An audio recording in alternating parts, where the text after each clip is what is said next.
ദക്ഷിണേഷ്യൻ കമ്മ്യൂണിസ്റ്റ് ഇടതുപക്ഷ പാർട്ടികളുടെ സമ്മേളനത്തിന് കൊച്ചിയിൽ സമാപനം ആവുകയാണ്. മറൈൻ ഡ്രൈവിൽ സമാപന സമ്മേളനത്തിൽ ഇപ്പോൾ സിപിഎം സംസ്ഥാന സെക്രട്ടറി കോടിയേരി ബാലകൃഷ്ണൻ സംസാരിക്കും. ഈ ചെങ്കൊടി പ്രസ്ഥാനം സിപിഐഎം ഒരിക്കലും ആർഎസ്എസിന് മുമ്പിൽ കീഴടങ്ങുകയില്ല എന്നതാണ് ഈ പ്രസ്ഥാനത്തെ ഈ കേരളത്തിലെ മതനിരപേക്ഷ ശക്തികളുടെ പ്രസ്ഥാനമാക്കി മാറ്റിയിട്ടുള്ളത്. എല്ലാവിധ വർഗീയതയ്ക്കെതിരായും പൊരുന്ന പ്രസ്ഥാനമാണ് സിപിഐഎം. മുസ്ലിം വിഭാഗത്തിലും ഒരു ചെറിയ ന്യൂനപക്ഷം തീവ്രപരമായി ചിന്തിക്കുന്ന അവസ്ഥ വരുന്നുണ്ട്. IS അതിൻ്റെ മറ്റൊരു രൂപമാണ് RSS.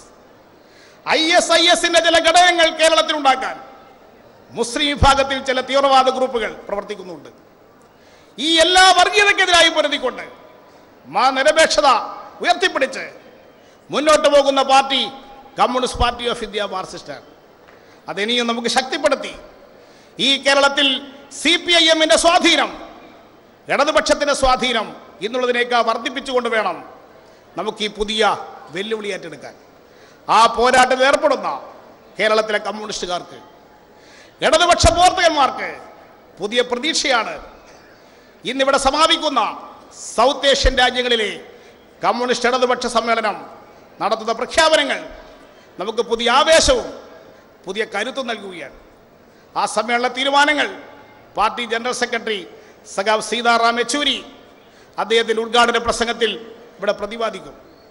ഒരു പുതിയ ഇന്ത്യ കെട്ടിപ്പടുക്കാൻ, ഒരു സോഷ്യലിസ്റ്റ് ഭരണക്രമം സ്ഥാപിക്കാൻ, മുതലാളിത്തത്തിന് പകരം സോഷ്യലിസം സ്ഥാപിക്കാൻ വേണ്ടി പ്രതിജ്ഞാബദ്ധമായി പ്രവർത്തിക്കുന്ന കമ്മ്യൂണിസ്റ്റുകാർക്ക് ലോകത്തെമ്പാടും നടക്കുന്ന വിമോചന പോരാട്ടങ്ങളും തൊഴിലാളി വർഗ സമരങ്ങളുമാണ് എപ്പോഴും പ്രചോദനം നൽകിക്കൊണ്ടിരിക്കുന്നത്.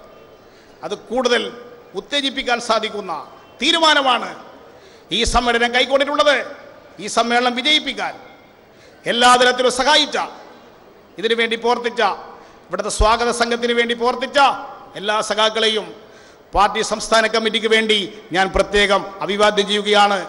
ഇത് വിജയിപ്പിക്കാൻ മുൻകൈയെടുത്ത ജില്ലാ കമ്മിറ്റിയെയും എല്ലാ പാർട്ടി ഘടകങ്ങളെയും, വളണ്ടിയർ പരേഡ് നടത്തിയിട്ടുള്ള ഓരോ വളണ്ടിയർമാരെയും പ്രത്യേകം അഭിവാദ്യം ചെയ്തുകൊണ്ട് ഞാൻ എൻ്റെ വാക്കുകൾ നിർത്തുന്നു. ഈ മഹാസമ്മേളനം ഉദ്ഘാടനം ചെയ്തതിനു വേണ്ടി പാർട്ടി ജനറൽ സെക്രട്ടറി സഖാവ് സീതാറാം യെച്ചൂരിയെ ഞാൻ ക്ഷണിക്കുന്നു.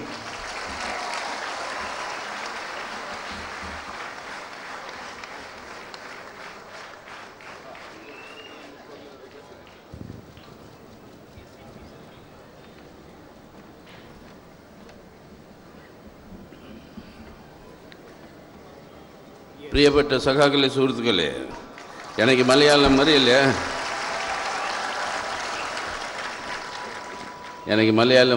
എൻ്റെ മാതൃഭാഷ തെലുങ്കാണ്. அதுக்கு நான் இங்கிலீஷில் സംസാരിக்கிறேன். காம்ரேட் ட்ரான்ஸ்லேட் பண்ணுவா. My leaders of our Communist Party of India Marxist, members of the Politburo, Comrade Pinarayi Vijayan, Comrade S. Ramchandra Pillai, Comrade Kodiyeri Balakrishnan, Comrade M.A. Baby, members of our delegation to this conference, and their esteemed comrades who have accepted our invitation and come from the countries of Sri Lanka, Bangladesh and Nepal. Pakistan could not come because their visas were denied. And my dear brothers and sisters, എനിക്ക് മലയാള ഭാഷ അറിയാത്തതുകൊണ്ട് ഞാൻ തെലുങ്കിലാണ് സംസാരിക്കുന്നത്. വേദിയിലുള്ള പ്രമുഖരായ നേതാക്കളെ, ഇന്നിവിടെ ചേർന്നിട്ടുള്ള ഈ സമ്മേളനത്തിൽ എത്തിച്ചേരാൻ കഴിഞ്ഞതിൽ ഇന്നത്തെ നമ്മുടെ സമ്മേളനവുമായി ബന്ധപ്പെട്ട കാര്യങ്ങൾ നിങ്ങളോട് ചുരുക്കമായി വിശദീകരിക്കാനാണ് ഞാൻ ആഗ്രഹിക്കുന്നത്. The CPIM had decided to observe the centenary of the October Revolution, and in the part of such an observation, we decided to convene the seminar on the countries from South Asia, particularly especially from these 4 countries, with whom we share a common heritage, we share a common legacy, and we share a common set of problems. And that is why, in order to take forward the ideals of the October Revolution, to take forward the struggle against imperialism for the emancipation of the peoples of our own countries, we had decided that we should target 4 principal enemies that are there for the peoples of our region. That is imperialism, which attacks our national sovereignty, and therefore the defense of national sovereignty would be our second objective. Imperialism that utilizes communal and sectarian divisions amongst the people and encourages such forces to try and disrupt the unity of the people who want to move towards their emancipation and liberation. So therefore this conference was targeted against imperialism, in defense of national sovereignty, against communalism and against sectarian religious violence and fundamentalism. And on that basis, for 2 days, we deliberated on how we can jointly converge our activities in the region so that we can rebuff the activities and actions of our enemies that do not want our societies to progress.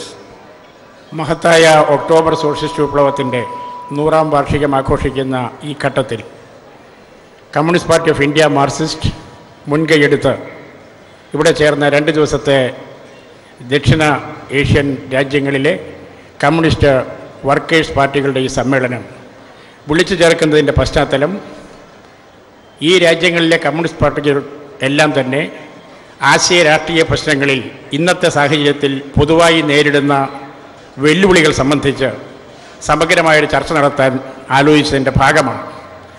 ഈ ഘട്ടത്തിൽ സാമ്രാജ്യത്വത്തിൻ്റെ പ്രവർത്തനങ്ങൾ ഈ രാജ്യങ്ങളെല്ലാം Sri Lanka, Bangladesh, Nepal, India, Pakistan അടക്കമുള്ള രാജ്യങ്ങളുടെ പ്രശ്നങ്ങളെ പൊതുവായി ബാധിക്കുന്ന വിധത്തിലാണ്.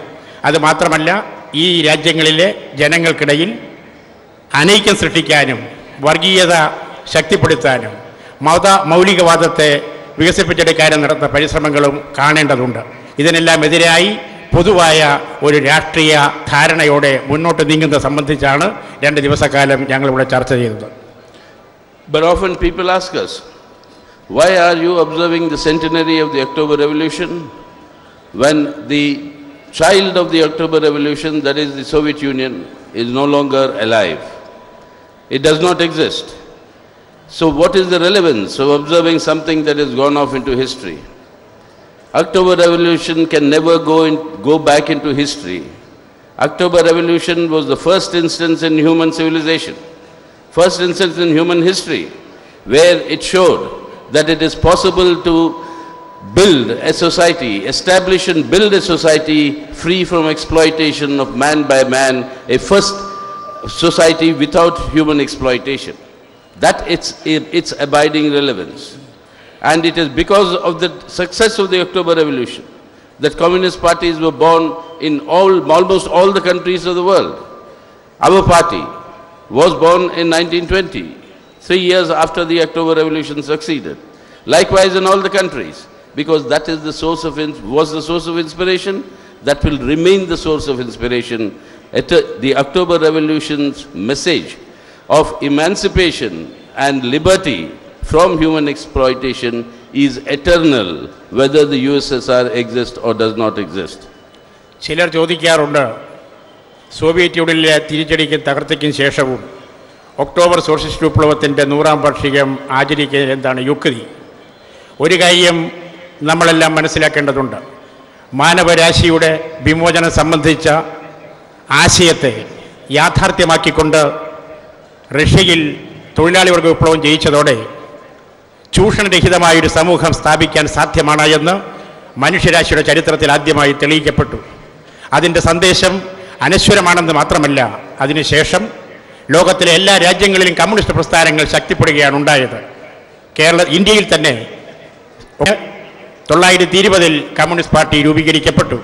അതുകൊണ്ട് മനുഷ്യൻ്റെ വിമോചനത്തിന് വേണ്ടിയുള്ള എക്കാലത്തെയും ഉത്കടമായ ആഗ്രഹത്തിൻ്റെ സാക്ഷാത്കാരത്തിന് വേണ്ടിയുള്ള പ്രവർത്തനങ്ങളിൽ ഒക്ടോബർ വിപ്ലവത്തിൻ്റെ സ്മരണ വളരെ സജീവവും പ്രസക്തവും എക്കാലത്തും നിലനിൽക്കുന്നതുമാണ് എന്നുള്ളതാണ് അതിനുള്ള മറുപടി.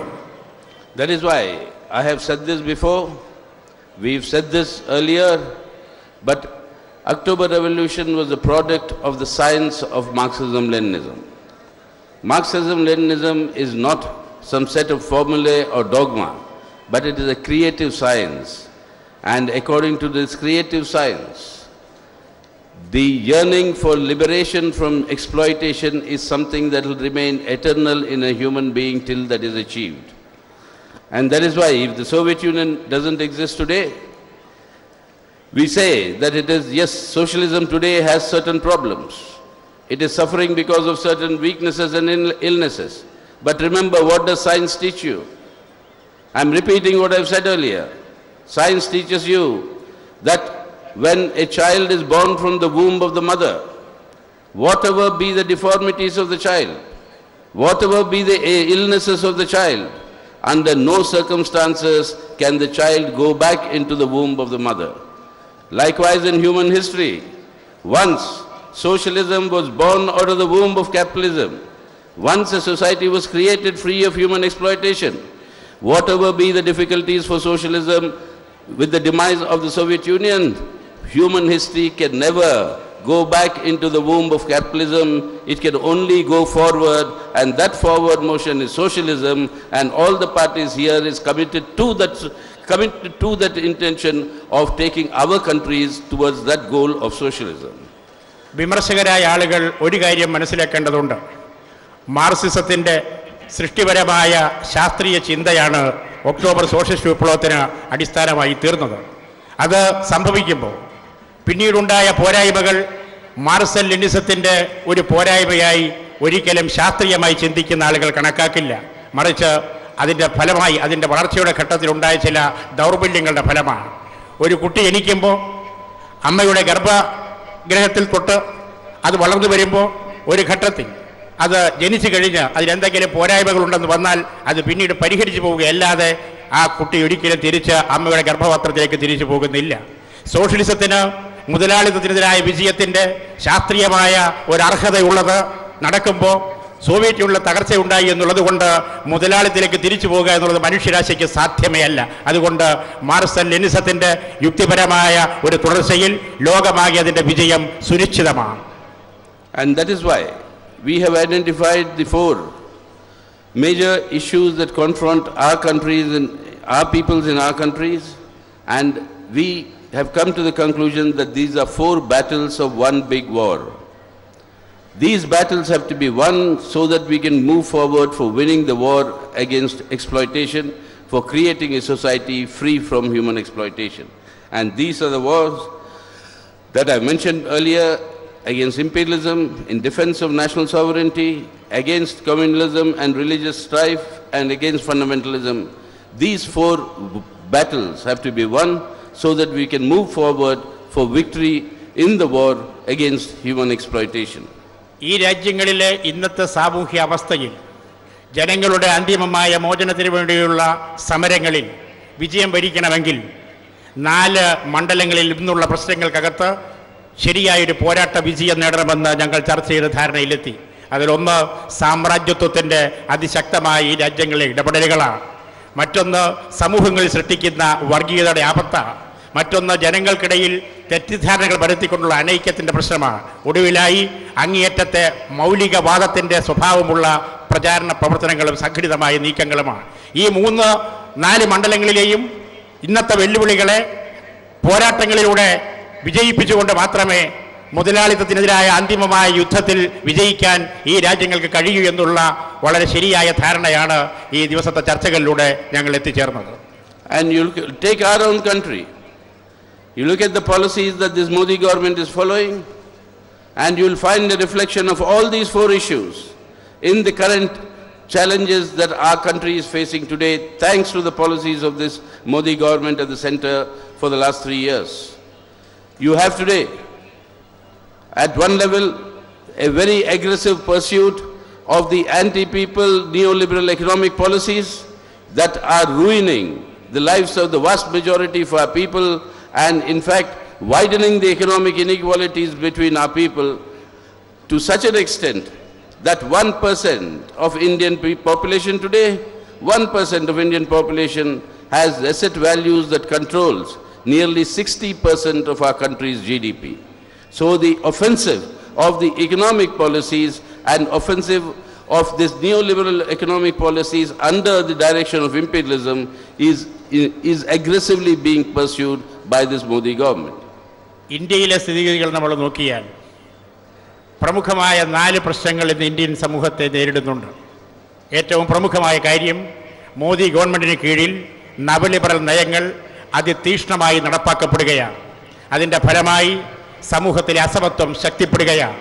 ശരിക്കു പറഞ്ഞാൽ ഇന്ത്യൻ സമൂഹത്തിലെ 1% ആളുകളുടെ സ്വത്ത് ഇന്ത്യയിലെ ആകെ ദേശീയ ഉൽപ്പാദനത്തിൻ്റെ 60% തുല്യമാണെന്ന് പറഞ്ഞാൽ നവലിബറൽ നയങ്ങൾ നടപ്പാക്കുക വഴി ജനങ്ങൾ അനുഭവിക്കുന്ന ദുരിതത്തിൻ്റെ ആഴം വ്യക്തമാണ്.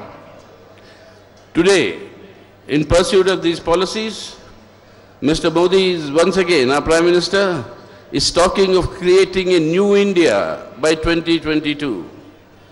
A new India at the rate at which India is going today under his government would mean an India where the vast majority of our people will be ruined.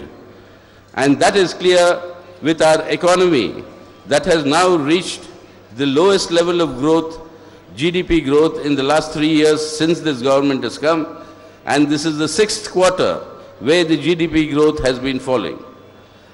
നമ്മുടെ പ്രധാനമന്ത്രി അവകാശപ്പെടുന്നത് 2022 ഒരു പുതിയ ഇന്ത്യ ഉണ്ടാകുമെന്ന്.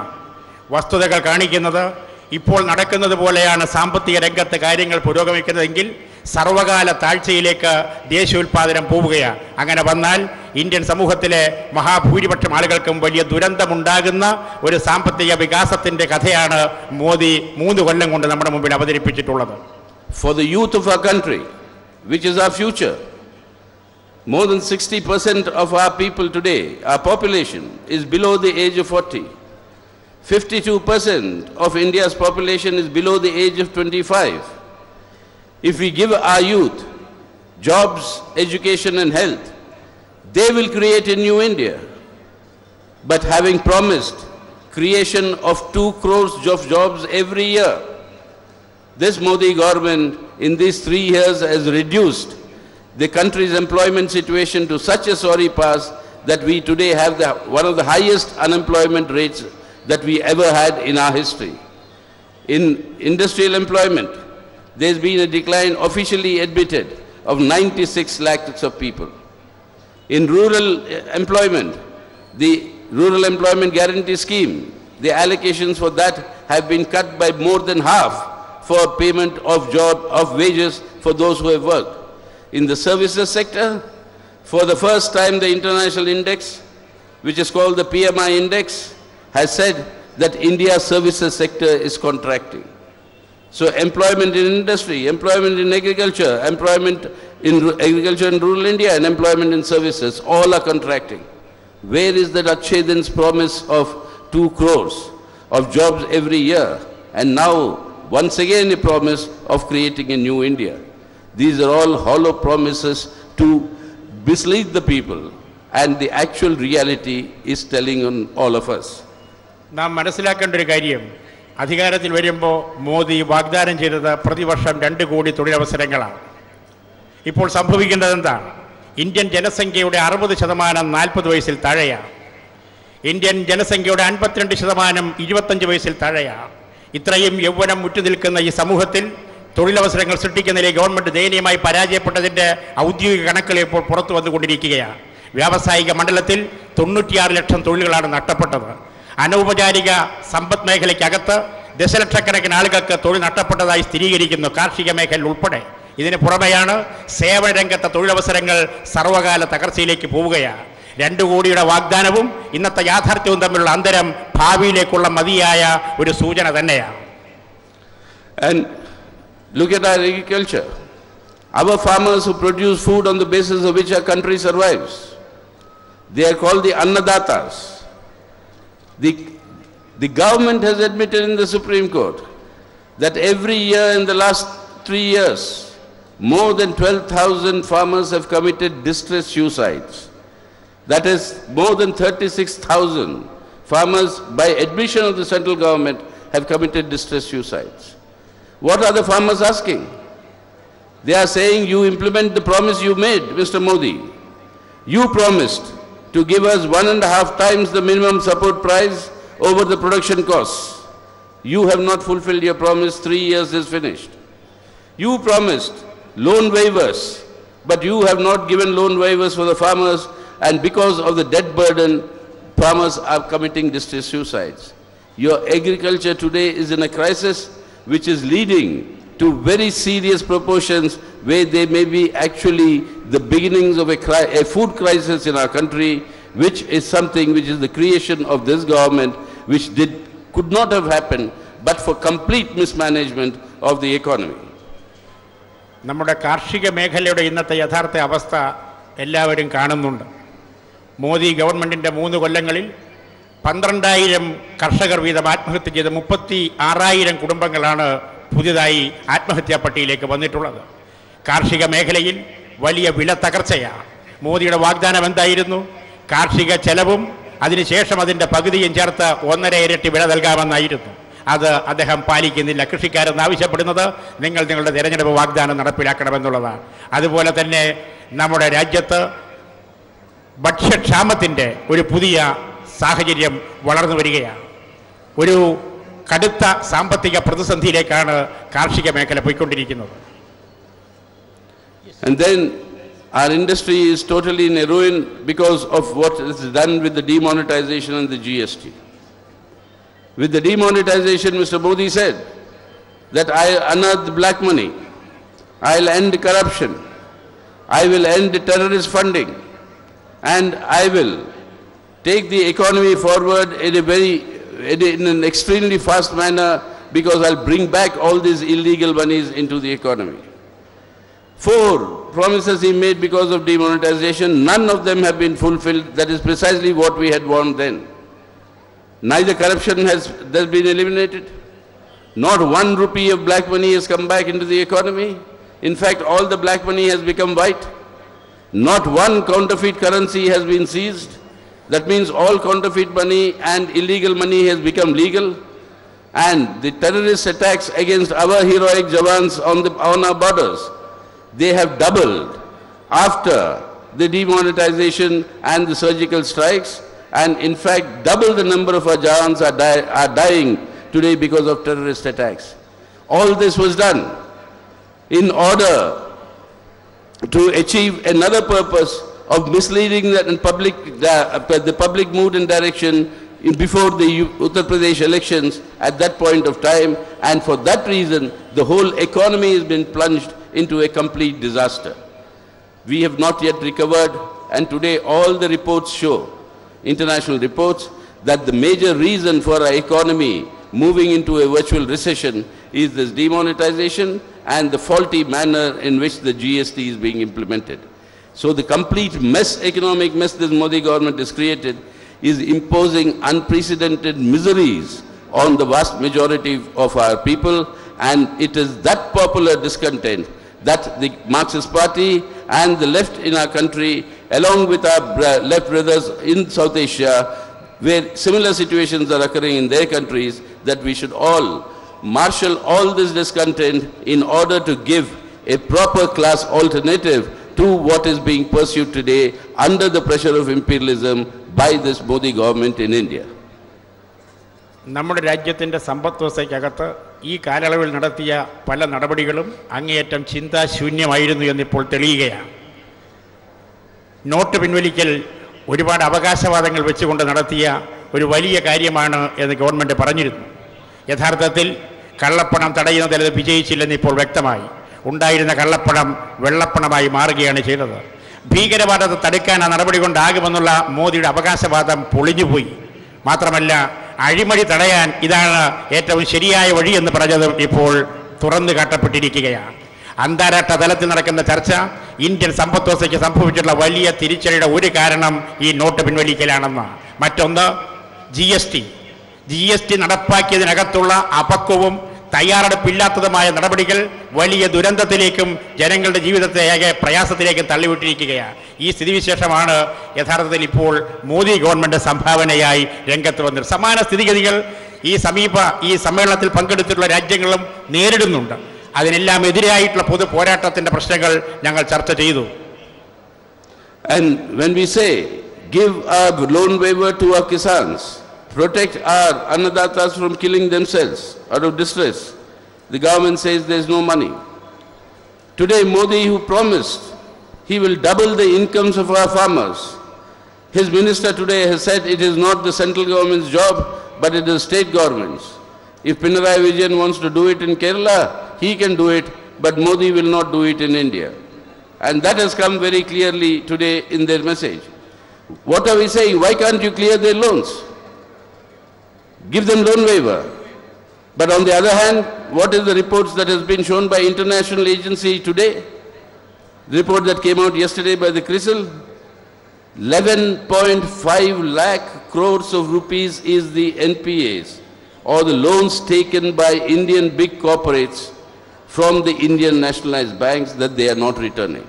11.5 lakh crores, out of which more than 2 lakh crores has been written off by the Modi government in these last 3 years. More than 2 lakh crores of loans to the big business and corporates can be written off, but you will not give loan waiver to all our farmers in our country, which put together will not be more than 80,000 crores. That is the reality of the character of this government, and that is why this government has to be completely opposed. These policies have to be changed, and to ensure to change these policies, this government cannot continue. കൃഷിക്കാരോടുള്ള മനോഭാവത്തിൽ ഈ government ഇരട്ടത്താപ്പോട്ട് വ്യക്തമാണ്. മുഴുവൻ വായ്പകളും എഴുതിത്തള്ളുമെന്നുള്ള വാഗ്ദാനവും ഇരട്ടി വരുമാനം അവർക്ക് ഉണ്ടാക്കി കൊടുക്കുമെന്നുള്ള വാഗ്ദാനവും ഒരേ സമയത്ത് നിഷേധിക്കുന്ന ഈ ഗവൺമെൻറ് ചെയ്യുന്ന മറ്റൊരു കാര്യം രാജ്യത്തെ വൻകിട വ്യവസായികൾ എടുത്തിട്ടുള്ള വായ്പകളോടുള്ള നിലപാടാണ്. കഴിഞ്ഞ ദിവസം അന്താരാഷ്ട്ര ഏജൻസിയായ ക്രിസിൽ വെളിപ്പെടുത്തിയിട്ടുള്ളത് ഇന്ത്യൻ ബാങ്കുകളിൽ നിന്ന് 11.5 ലക്ഷം കോടി രൂപ വായ്പയായി എടുത്ത ഇന്ത്യൻ കോർപ്പറേറ്റ് കമ്പനികൾ അത് തിരിച്ചടച്ചിട്ടില്ല എന്നുള്ളതാണ്. മാത്രമല്ല, കഴിഞ്ഞ 3 കൊല്ലങ്ങൾക്കിടയിൽ മോദി ഗവൺമെൻറ് അതിൽ 2 ലക്ഷം കോടി രൂപ എഴുതി തള്ളിക്കളഞ്ഞിരിക്കുകയുമാണ്. അങ്ങനെ ഉദാരമായ നിലപാട് വമ്പൻ ശക്തികൾക്ക്, പണശക്തികൾക്ക് സാമ്രാജ്യത്വ നിർദ്ദേശപ്രകാരം ചെയ്തു കൊടുക്കുന്ന ഈ ഗവൺമെൻറ് കൃഷിക്കാരോട് നീതി കാണിക്കുന്നില്ലെന്നുള്ളതും അങ്ങേയറ്റം യാഥാർത്ഥ്യമാണ്. And look at what they are doing with petrol prices. In the world, oil prices have fallen by 85%. In India, this government has increased the excise duty by 125%. The net result is when prices of petrol are falling or petroleum products are falling all over the world, in India that benefit is not coming. That is being siphoned out by the government as extra taxes. And all the money that the government is making by putting the burden on the people, where is that money going? That money is not going for people's welfare. That money is going for huge big advertisement campaigns of our Prime Minister, of our government. Every day in every single newspaper, you will find multicolored advertisements, full-page advertisements, and I'd only request our media owners and barons not to be influenced by that much amount of advertisement money coming, but please tell the truth to the people as to what is the actual conditions of the people in our country. And this is where the money is fleeced from the people by imposing burdens and misused, and not 1 paisa is actually going for the welfare of the people. Petroleum ഉൽപ്പന്നങ്ങളുടെ വിലയുടെ കാര്യത്തിൽ സ്ഥിതി വളരെ വ്യക്തമാണ്. അന്താരാഷ്ട്ര തലത്തിൽ petroleum ഉൽപ്പന്നങ്ങളുടെ വില ഈ കാലയളവിൽ 85% കുറയുകയുണ്ടായി. പക്ഷേ ഇന്ത്യ ഗവൺമെൻറ് ചെയ്തത് എക്സൈസ് തീരുവ മാത്രം 125% ഉയർത്തിക്കൊണ്ട് ജനങ്ങളെ കൊള്ളയടിക്കലാണ്. എന്നാൽ ഇങ്ങനെ സമാഹരിക്കുന്ന പണം ഗവൺമെൻറ് എന്തു ചെയ്യുന്നു? ജനക്ഷേമത്തിന് വേണ്ടി ഒരു പൈസ പോലും ചെലവാക്കുന്നില്ലെന്ന് മാത്രമല്ല, അത് പൂർണ്ണമായും ഗവൺമെൻറ് മറ്റ് കാര്യങ്ങൾക്ക് ഉപയോഗിക്കുകയും അതിൻ്റെ സിംഹഭാഗം പരസ്യങ്ങളിൽ പ്രയോജനപ്പെടുത്തുകയുമാണ്. മോദിയുടെ ബഹുവർണ്ണ ചിത്രങ്ങളും ഫുൾ പേജ് പരസ്യങ്ങളുമായി കോടാനുകോടി ഉറുപ്പിക ഒഴുക്കുന്നതിൻ്റെ പേരിൽ ഇതുണ്ട്. മാധ്യമങ്ങൾ ആ പരസ്യങ്ങൾ പ്രസിദ്ധപ്പെടുത്തുമ്പോൾ തന്നെ യാഥാർത്ഥ്യം എന്താണ് സമ്പദ് വ്യവസ്ഥയ്ക്കകത്ത് നടന്നുകൊണ്ടിരിക്കുന്നത് കൂടി ജനങ്ങളെ അറിയിക്കുവാനുള്ള ധർമ്മം ഏറ്റെടുക്കുമെന്ന് ഞങ്ങൾ പ്രത്യാശിക്കുകയാണ്. So while people's protests against this onslaught is growing, at the same time this government, it is not that this government is incompetent, that it cannot solve all these problems. But the real agenda of the Modi government is not the welfare of the people or the strengthening of our country. The real agenda is to pursue the RSS project of converting our secular democratic republic into what they call their rabidly intolerant Hindu Rashtra that they want to establish. In this pursuit of this Hindutva Rashtra, They are neglecting the actual day-to-day livelihood issues of the people in order to divide the people, rupture the social unity of our society, and generate and sharpen communal polarization so that they can reap electoral and political benefits out of that. They are destroying the unity and integrity of our country. അങ്ങനെ വരുമ്പോൾ government യഥാർത്ഥ ഉദ്ദേശം എന്താണെന്ന് നാം മനസ്സിലാക്കേണ്ടിയിരിക്കുന്നു. ആഗോള ധനമൂലധനത്തിൻ്റെ നിർദ്ദേശങ്ങളും ആവശ്യങ്ങളും അങ്ങേയറ്റം താല്പര്യത്തോടെ നടപ്പാക്കുന്ന ഈ ഗവൺമെൻറ് യഥാർത്ഥ അജണ്ട RSSൻ്റെ അജണ്ടയാണ്. ആ അജണ്ടയാകട്ടെ നമ്മുടെ രാജ്യത്തിൻ്റെ മതനിരപേക്ഷതയും നമ്മുടെ രാജ്യത്തിൻ്റെ ജനാധിപത്യ മൂല്യങ്ങളും ഇല്ലാതാക്കലാണ്. അത് ചെയ്യുന്നതിന് വേണ്ടി അവർ മുൻപോട്ട് വയ്ക്കുന്ന ആശയ പദ്ധതി എന്ന് പറയുന്നത് ഹിന്ദു രാഷ്ട്രമാണ്. അതിൻ്റെ അർത്ഥം ജനങ്ങളെ ഛിന്നഭിന്നമാക്കലാണ്. അവരുടെ യഥാർത്ഥ പ്രശ്നങ്ങളിൽ നിന്ന് അവരുടെ ചിന്തയെയും അവരുടെ ജീവിതത്തെ തന്നെയും അകറ്റിക്കൊണ്ടു പോകുന്ന ഇതിനെതിരായിട്ടുള്ള ഒരു വലിയ ചെറുത്തുനിൽപ്പ് ഇന്ന് ഈ രാജ്യം ആവശ്യപ്പെടുകയാണ്. Look at how they are dealing with the very serious humanitarian crisis of the Rohingyas who have come out from Burma and they moved into Bangladesh. They come into our country. They're going into Nepal. He has a whole set of people. ദക്ഷിണേഷ്യൻ communist ഇടതുപക്ഷ പാർട്ടികളുടെ ദ്വിദിന സമ്മേളനത്തിന്റെ സമാപന സമ്മേളനം പുരോഗമിക്കുകയാണ്. ഇപ്പോൾ Kochi marine ഡ്രൈവിൽ തത്സമയ സംരക്ഷണം Sitaram Yechury CPM general secretary അദ്ദേഹം സംസാരിക്കുകയാണ്. That in all the agreements that he has signed, from defense to the economy to science and technology to trade to everything, today India has opened itself up to the United States of America and has virtually become its junior partner.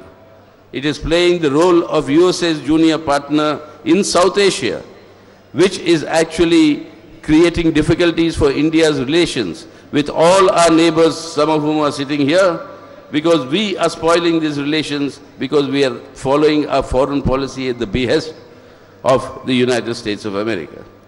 And that is why Mr. Modi, in all his foreign trips, and whenever he does a foreign trip, he's come and will give a monkey bath. And in all these things, the actual agenda of what is happening to the Indian people is not the priority. But in the net result of all this is that India, instead of being a firm anti-imperialist power in the world, has now become a junior partner of USA and US imperialism. മറ്റൊരു ഗൗരവമുള്ള പ്രശ്നം കൂടി നാം പരിഗണിക്കേണ്ടതുണ്ട്. Modi government വന്നതിന് ശേഷം വിവിധ മണ്ഡലങ്ങളിൽ അമേരിക്കയുമായുള്ള വാണിജ്യ കരാറുകളാണെങ്കിലും ശാസ്ത്ര സാങ്കേതിക കരാറുകളാണെങ്കിലും അതെല്ലാം അധികം അമേരിക്കയുടെ ഒരു ജൂനിയർ പങ്കാളിയായി ഇന്ത്യയെ മാറ്റുന്നതിലേക്ക് കാര്യങ്ങൾ എത്തിക്കുകയാണ്. ഇതിനോടകം 5ലധികം തവണ അമേരിക്ക സന്ദർശിച്ച ഇന്ത്യൻ പ്രധാനമന്ത്രിയുടെ എല്ലാ ഉടമ്പടികളുടെയും ഒരു ദിശ അതാണ്. അങ്ങനെ ഒരു നിലയിലേക്ക് ഇന്ത്യയെ മാറ്റുമ്പോൾ അതിൻ്റെ ആഘാതം ഇന്ത്യക്ക് മാത്രമല്ല, ഈ സമ്മേളനത്തിൽ പങ്കെടുത്ത നമ്മുടെ അയൽ രാജ്യങ്ങളെല്ലാം ഇതേ പ്രശ്നത്തെ ഈ ഒരു സ്വഭാവം കൊണ്ട് നേരിടുന്നവരാണ്. അതിനെതിരായിട്ടുള്ള ഒരു ചെറുത്തുനിൽപ്പും ഗവൺമെൻറ് നിലപാടുകളെ പിന്തിരിപ്പിക്കലും ഈ കാലഘട്ടത്തിൻ്റെ ഒരു പ്രധാനപ്പെട്ട ചുമതലയായി മാറുകയാണ്. And at the fourth level, this government is displaying increasing signs of authoritarianism, whereby it is encroaching and curtailing upon the rights of legitimate rights of the elected state governments, and by attacking these rights was seeking to institutionalize an authoritarian structure in our country. It is trying to impose a virtual presidential form of elections. One nation, one election is essentially a presidential form towards which it wants to move, which is anti-democratic given our parliamentary democracy that is there in our constitution. In all these methods, the rights of the elected state governments and the statutory rights of the various constitutional bodies, including the parliament, are being undermined to advance their agenda. രാജ്യത്തെ അതിവേഗത്തിൽ അമിതാധികാരത്തിലേക്ക് നയിക്കുന്ന ഒട്ടേറെ പ്രവണതകൾ ഇതിനോടകം തന്നെ Modi government കീഴിൽ പ്രകടമായിട്ടുണ്ട്. സംസ്ഥാനങ്ങളിലെ തെരഞ്ഞെടുക്കപ്പെട്ട ഗവൺമെൻറ്റുകളുടെ അവകാശ അധികാരങ്ങൾ വകവച്ചു കൊടുക്കാതെ അതിനെ അങ്ങേയറ്റം ശ്വാസം മുട്ടിക്കുന്ന നിലപാട് കേന്ദ്ര ഗവൺമെൻറ് സ്വീകരിക്കുകയാണ്. ഇതിന് പുറമെ ഇന്ത്യയെ പതുക്കെ ഒരു പ്രസിഡൻഷ്യൽ ഭരണത്തിലേക്ക് മാറ്റുന്നതിനുള്ള ഗൂഢപദ്ധതി ഉള്ളിൽ വെച്ചുകൊണ്ട് ഒരു പ്രസിഡന്റ്, ഒരു തെരഞ്ഞെടുപ്പ് എന്ന മട്ടിൽ കാര്യങ്ങൾ നീക്കുന്നത് ഇപ്പോൾ സംഭവിക്കുകയാണ്. ഇതിൻ്റെ അർത്ഥം ഇന്ത്യയുടെ വിവിധങ്ങളായ വ്യവസ്ഥാപിത സംവിധാനങ്ങളും ജനാധിപത്യ പ്രക്രിയയും അങ്ങേയറ്റം അപകടത്തിലേക്ക് കൊണ്ടുപോകുന്നതും ഈ ഗവൺമെന്റിന്റെ കീഴിൽ സംഭവിക്കുന്നതിന് വലിയ ഭീഷണിയാണ്. That is why, whether it's on the front of the economic policies, on the question of sharpening communal polarization, on the question of your growing authoritarianism, or on the question of surrendering to imperialism, on all the four objects that we discussed in the seminar today, you find our Modi government taking positions and taking the country in a regressive direction, away from the progress and away from the objective of creating a better society in India. And that is why the opposition to these policies will have to be strengthened, and that is the resolve that this seminar had taken. ചുരുക്കത്തിൽ 4 കേന്ദ്ര പ്രശ്നങ്ങളിലേക്ക് ഈ സമ്മേളനം നല്ലതുപോലെ ചർച്ചകൾ എത്തിക്കുകയുണ്ടായി. ഒന്ന്, ഞാൻ നേരത്തെ പറഞ്ഞതുപോലെ സാമ്രാജ്യത്വത്തിൻ്റെ താല്പര്യങ്ങൾക്ക് വേണ്ടി ഇന്ത്യയിൽ നടപ്പാക്കിക്കൊണ്ടിരിക്കുന്ന നവലിബറൽ നയങ്ങളാണ്. രണ്ടാമത്തേത്, രാജ്യത്തെ ജനങ്ങൾക്കിടയിൽ അങ്ങേയറ്റത്തെ ശിഥിലീകരണം ഉണ്ടാക്കുന്നതിന് വേണ്ടി നടത്തുന്ന വർഗീയതയെ പ്രോത്സാഹിപ്പിക്കുന്ന ഗവൺമെൻറ് നിലപാടുകളാണ്.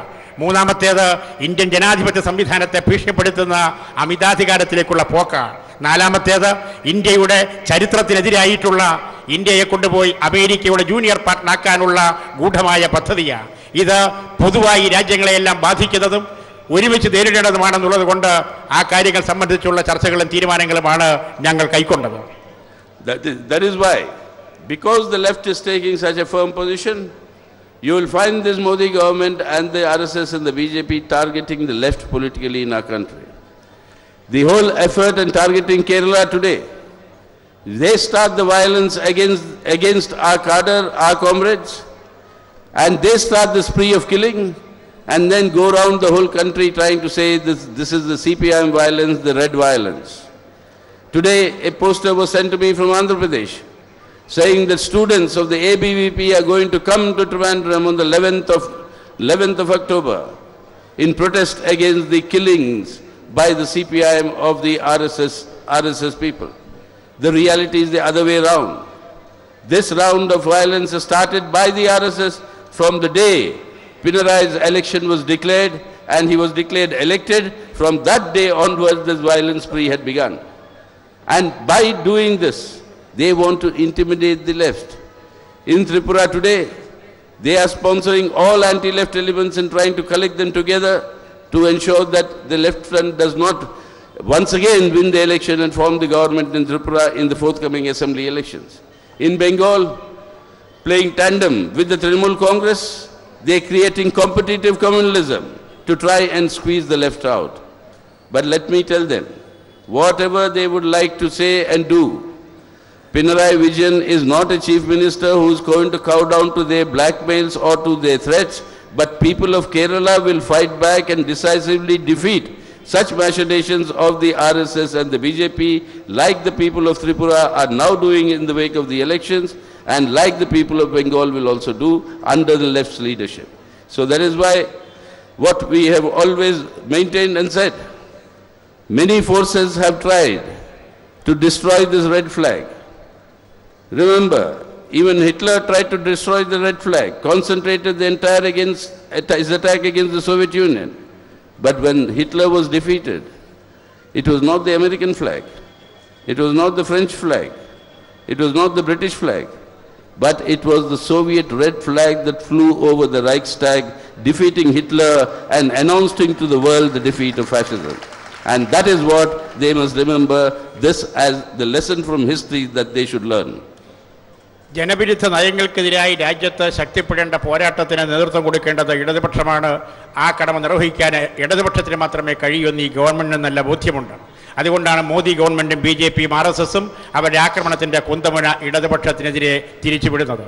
കേരളത്തിലെ ഗവൺമെൻറ്റിനെതിരായി അവർ നടന്ന പ്രചാരവേല നമുക്കറിയാം. ദക്ഷിണേഷ്യയിലെ കമ്മ്യൂണിസ്റ്റ് ഇടതുപക്ഷ പാർട്ടികളുടെ ദ്വിദിന സമ്മേളനത്തിന് കൊച്ചിയിൽ സമാപനമാവുകയാണ്. തത്സമയ ദൃശ്യങ്ങളാണ് കണ്ടത്. പ്രമുഖ ദലിത് ചിന്തകനും അവകാശ പ്രവർത്തകനും ഗ്രന്ഥകാരനുമായ പ്രൊഫസർ കാഞ്ച എലയ്ക്ക് നേരെ വധശ്രമം. കാറിൽ സഞ്ചരിക്കുമ്പോൾ ഒരു സംഘം ആളുകൾ വാഹനം ആക്രമിക്കുകയായിരുന്നു. അജ്ഞാതർ ഫോണിൽ തനിക്കെതിരെ വധഭീഷണി മുഴക്കിയതായി പ്രൊഫസർ കാഞ്ചായിലയ്യ കഴിഞ്ഞ ദിവസം പോലീസിൽ പരാതി നൽകിയിരുന്നു. ഇതിന് പിന്നാലെയാണ് ആക്രമണമുണ്ടായത്. ആര്യ വൈശ്യജാതികൾ എന്ന പുസ്തകത്തിലെ വൈശ്യ സമുദായത്തിനെതിരെ നടത്തിയ പരാമർശമാണ് കാഞ്ചിക്ക് നേരെ പ്രതിഷേധം ഉയരാൻ കാരണം. പുസ്തകം പിൻവലിക്കണമെന്ന് ആവശ്യപ്പെട്ടായിരുന്നു തനിക്ക് നേരെ ആക്രമണമുണ്ടായത് എന്ന് കാഞ്ചായിലയ്യ പീപ്പിളിനോട് പറഞ്ഞു. രാജ്യത്തെ പുരോഗമന ചിന്തകർക്കും എഴുത്തുകാർക്കുമെതിരെ തുടരുന്ന അതിക്രമങ്ങളുടെ തുടർച്ചയാണിപ്പോൾ പ്രൊഫസർ കാഞ്ച ഇലയ്യയ്ക്കു നേരെയും ഉണ്ടായിരിക്കുന്നത്. ആര്യ വൈശ്യജാതികൾ എന്ന അദ്ദേഹത്തിന്റെ പുസ്തകമാണിപ്പോൾ തെലുങ്കാനയിലെ ഒരു വിഭാഗത്തെ ചൊടിപ്പിച്ചിരിക്കുന്നത്. ഈ പുസ്തകം തന്നെ പിൻവലിക്കണമെന്ന ആവശ്യവുമായിട്ടാണ് തെലുങ്കാനയിലെ ആര്യ വൈശ്യ സമുദായത്തിൽപ്പെട്ടവർ തനിക്കെതിരെ വധശ്രമം നടത്തിയതെന്ന് അദ്ദേഹം പീപ്പിളിനോട് പറഞ്ഞു. Arya Vaishya people made an attempt to attack me and murder me. Arya Vaishya of Telangana. പുസ്തകത്തിനെതിരെ വൈശ്യ സമുദായം ഉയർത്തിയ പ്രതിഷേധത്തിന് പിന്തുണയുമായി ആദ്യം തന്നെ BJP രംഗത്തെത്തിയിരുന്നു. ഇത്തരം പുസ്തകങ്ങൾ എഴുതുന്നവരെ തൂക്കിലേറ്റുന്ന നിയമം രാജ്യത്തുണ്ടാവണം എന്ന് വൈശ്യ സമുദായാംഗമായ ഒരു MPയും പ്രതികരിച്ചിരുന്നു. അക്ഷരങ്ങളെയും പുസ്തകങ്ങളെയും ആയുധം കൊണ്ട് നേരിടുക എന്ന കടുത്ത അസഹിഷ്ണുതയാണ് മോദി അധികാരത്തിലെത്തിയ ശേഷം രാജ്യത്ത് നടമാടുന്നത്. രാജ്യത്തിന്റെ വിവിധ ഭാഗങ്ങളിൽ ഉടലെടുക്കുന്ന അസഹിഷ്ണുതയിൽ മോദി ഭരണകൂടം സ്വീകരിക്കുന്ന നിശബ്ദ സമ്മതത്തിനെതിരായ ശക്തമായ വികാരമാണ് സോഷ്യൽ മീഡിയയിലും രാജ്യത്തെങ്ങും ഉടലെടുക്കുന്നത്. News desk people TV. Sharjah ഭരണാധികാരിയും UAE സുപ്രീം കൗൺസിൽ അംഗവുമായ doctor Sheikh Sultan bin Muhammad Al Qasimi കേരളത്തിലെത്തി.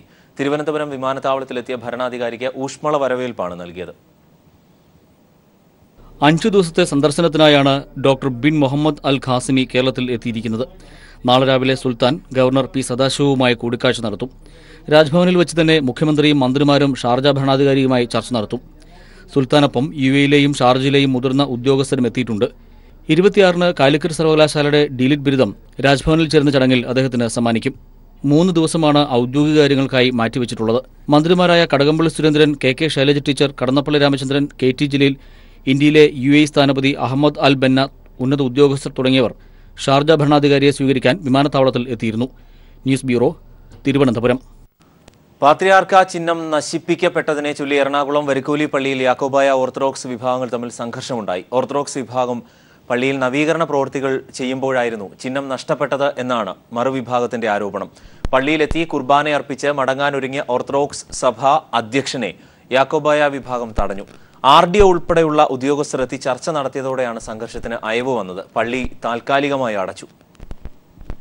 രാവിലെ 7 മണിയോടെയാണ് ഓർത്തഡോക്സ് സഭാധ്യക്ഷൻ ബസേലിയോസ് പൗലോസ് മാർ ദ്വിതീയൻ കാതോലിക്ക ബാവ കുർബാന അർപ്പിക്കാനായി വരിക്കോലി പള്ളിയിലെത്തിയത്. സുപ്രീം കോടതി വിധി അനുകൂലമായതിനെ തുടർന്നാണ് ഓർത്തഡോക്സ് വിഭാഗം കാതോലിക്ക ബാവയുടെ നേതൃത്വത്തിൽ പള്ളിയിൽ പ്രവേശിച്ചത്. കുർബാന അർപ്പിച്ച ശേഷം വിശ്വാസികൾ മടങ്ങാനൊരുങ്ങവേ യാക്കോബായ വിഭാഗം വിശ്വാസികൾ പള്ളിക്ക് പുറത്ത് തടിച്ചുകൂടുകയായിരുന്നു. നാളുകളായി ഓർത്തഡോക്സ് വിഭാഗമാണ് പള്ളിയിൽ ആരാധന നടത്തിയിരുന്നത്. ഓർത്തഡോക്സ് വിഭാഗത്തിന് അനുകൂലമായി വിധി വന്നതോടെ പള്ളിയിൽ നവീകരണ പ്രവൃത്തികൾ നടത്തിയത് ഓർത്തഡോക്സ് സഭക്കാരായിരുന്നു. ഇതിനിടെ പാത്രിയാർക്ക ചിഹ്നം നഷ്ടപ്പെട്ടുവെന്നാണ് യാക്കോബായ സഭയുടെ ആരോപണം. ഇത് പുനഃസ്ഥാപിച്ച ശേഷം കാതോലിക്ക ബാവ പുറത്തുപോയാൽ മതിയെന്ന് പറഞ്ഞാണ് യാക്കോബായ വിഭാഗം പള്ളി ഗേറ്റിന് മുന്നിൽ തടിച്ചുകൂടിയത്. മണിക്കൂറുകളോളം സംഘർഷം നീണ്ടു. ഒടുവിൽ പോലീസ് ഉദ്യോഗസ്ഥരും RDOയും ചർച്ച നടത്തുകയും ചിഹ്നം പുനഃസ്ഥാപിക്കുന്ന കാര്യത്തിൽ തീരുമാനമാവുകയും ചെയ്തതോടെയാണ് സംഘർഷത്തിന് അയവ് വന്നത്. News bureau, Kochi. ദക്ഷിണേഷ്യയിലെ കമ്മ്യൂണിസ്റ്റ് ഇടതുപക്ഷ പാർട്ടികളുടെ ദ്വിദിന സമ്മേളനം കൊച്ചിയിൽ 2 ദിവസമായി പുരോഗമിക്കുകയായിരുന്നു. സമാപന സമ്മേളനത്തിൽ ഇപ്പോൾ മുഖ്യമന്ത്രി പിണറായി വിജയൻ സംസാരിക്കുന്നു. എനിക്ക് കൂടുതൽ കാര്യങ്ങളിലേക്ക് അധികം കടക്കേണ്ടതില്ല എന്നാണ് തോന്നുന്നത്. പക്ഷേ ഒരു കാര്യം, ദക്ഷിണേഷ്യ എന്ന് പറയുമ്പോൾ ഒരു കാലത്ത് ഇവിടുത്തെ പാർട്ടിയുടെ ഭാഗമായി ഇരുന്നവരാണ് ഇന്നിവിടെ മറ്റ് രാജ്യങ്ങളിൽ നിന്ന് വന്ന പ്രതിനിധി സംഘം എന്നത് നാം ഓർക്കേണ്ടതായിട്ടുണ്ട്. ഇവിടെ പറഞ്ഞു 1920-ൽ കമ്മ്യൂണിസ്റ്റ് പാർട്ടിയുടെ അഖിലേന്ത്യാ ഘടകം ഇന്ത്യക്ക് പുറത്തു വെച്ച് രൂപീകൃതമായി എന്ന്.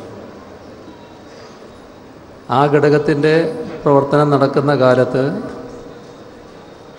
നമ്മുടെ ഭാഗമായിരുന്നവർ